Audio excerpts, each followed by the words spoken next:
माँ, माँ, मुझे अकेला छोड़कर मत जाओ माँ।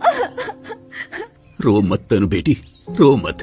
पहले पापा चल बसे और माँ भी मुझे अकेला छोड़ गई। मैं अनाथ होकर रह गई चाचा, अनाथ होकर। तुम अनाथ नहीं हो मेरी बच्ची, तेरा चाचा भी जिंदा है।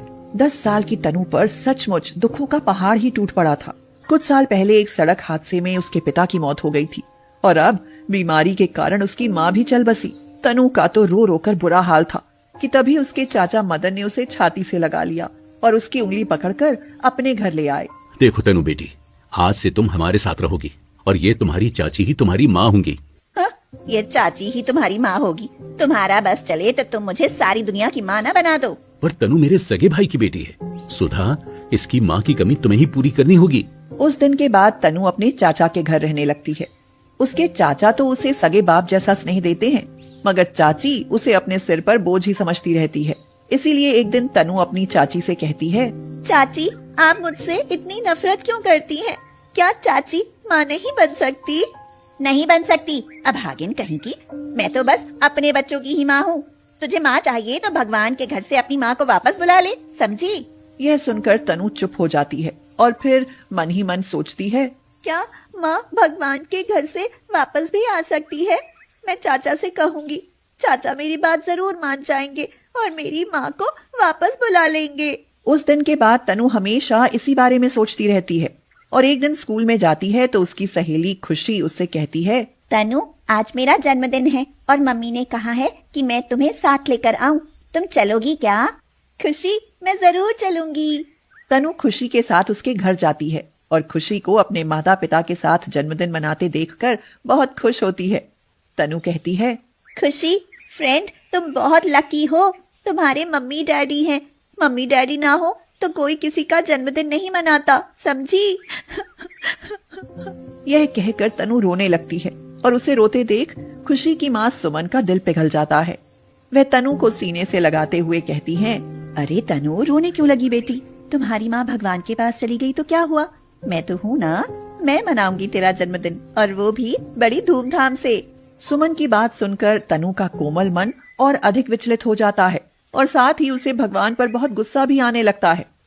वह अगले दिन सुबह सुबह ही मंदिर जाकर भगवान कृष्ण जी की मूर्ति के सामने खड़ी हो जाती है और उनसे शिकायत करते हुए कहती है, क्यों भगवान जी, मैं तुम्हारी दुश्मन हूँ क्या? तुमने पहले मेरे पापा को अपने पास बुलाया और फिर माँ को भी बुला लिया, क्यों? सुनो भगवान जी, मैं आपके आगे हाथ जोड़ती हूँ, मेरी माँ को वापस भेज दो प्लीज। यह कहकर तनु अपने घर वापस आ जाती है और घर आकर देखती है कि चाची उसकी चचेरी बहन टीना को अपने हाथों से खाना खिला रही हैं। यह देखकर तनु को अपनी माँ की याद आ जाती है। बस करो माँ, मुझे और नहीं खाना। क्यों नहीं खाना? क्या तुझे माँ के हाथ से खाना अच्छा नहीं लगता? बहुत अच्छा लगता है माँ, तुम्हारे हाथों से ना खाऊं तो खाने को मन ही नहीं करता। तनु यह सोच ही रही थी कि तभी उसकी चाची उसकी तरफ देखते हुए कहती है, ऐसे टुकर टुकर क्या देख रही है? तुझे भी भूख लगी हो तो जाकर रसोई से खाना लेकर खा ले। हाँ। उस समय तनु का मन माँ के स्नेह के लिए तड़प रहा था और अपने मन की इसी तड़प में वह यह भी भूल जाती है कि चाची उससे स्नेह नहीं करती। वह बिना कुछ सोचे समझे ही चाची से कहती है, चाची, बहुत भूख लगी है, मुझे भी अपने हाथों से खाना खिला दो ना प्लीज। मैं तुम्हारे बाप की नौकरानी नहीं हूँ जो तुझे अपने हाथों से खाना खिलाऊं। अपने चाचा से कहना, वही खिलाएंगे तुझे अपने हाथों से। हाँ। एक दिन तनु पढ़ते पढ़ते अचानक ही किसी गहरी सोच में पड़ जाती है और उसे ऐसे करते देख उसका मदन चाचा उससे कहता है, अरे किस चिंता में डूबी हो तनु बिटिया?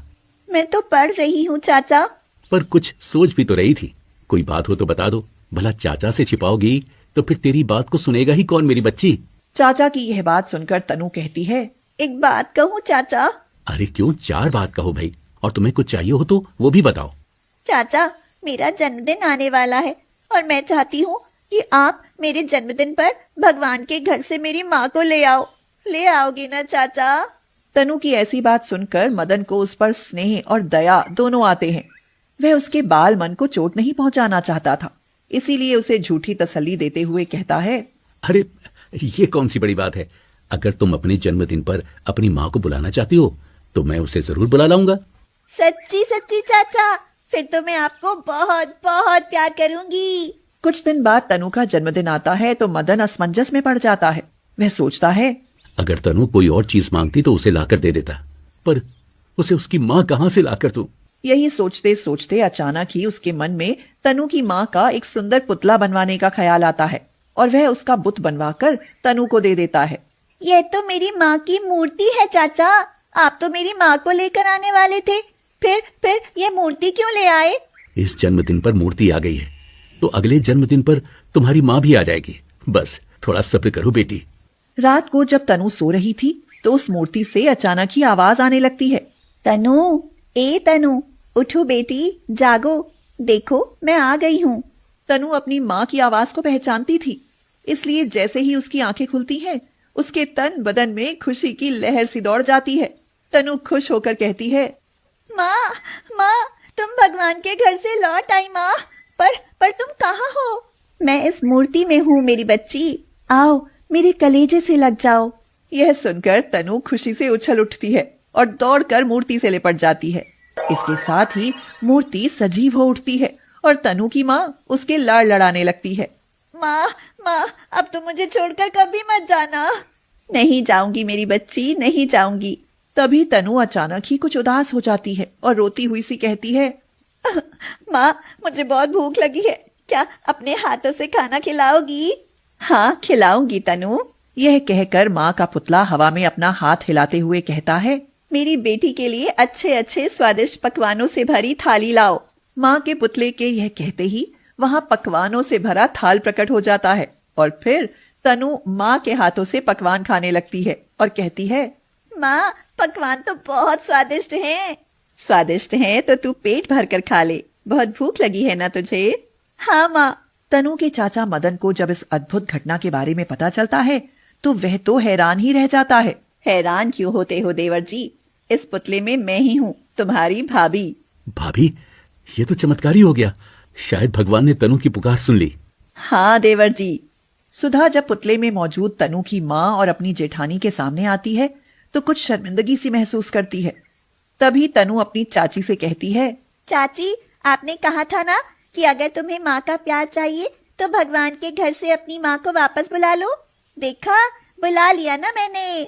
यह सुनकर सुधा को अपनी भूल का एहसास हो जाता है और वह अपनी भूल स्वीकार करते हुए कहती है, मुझे माफ कर दो तनु बेटी, मैं माँ होकर भी माँ होने का अर्थ न समझ सकी, पर अब तो समझ गई ना मेरी लाडली देवरानी। हाँ दीदी। तनु बेटा, चलो अब अपने घर चलते हैं, आज के बाद हम वहीं रहेंगे। यह कहकर तनु अपनी माँ के साथ अपने घर चली जाती है और दोनों माँ बेटी खुशी खुशी साथ रहने लगती हैं।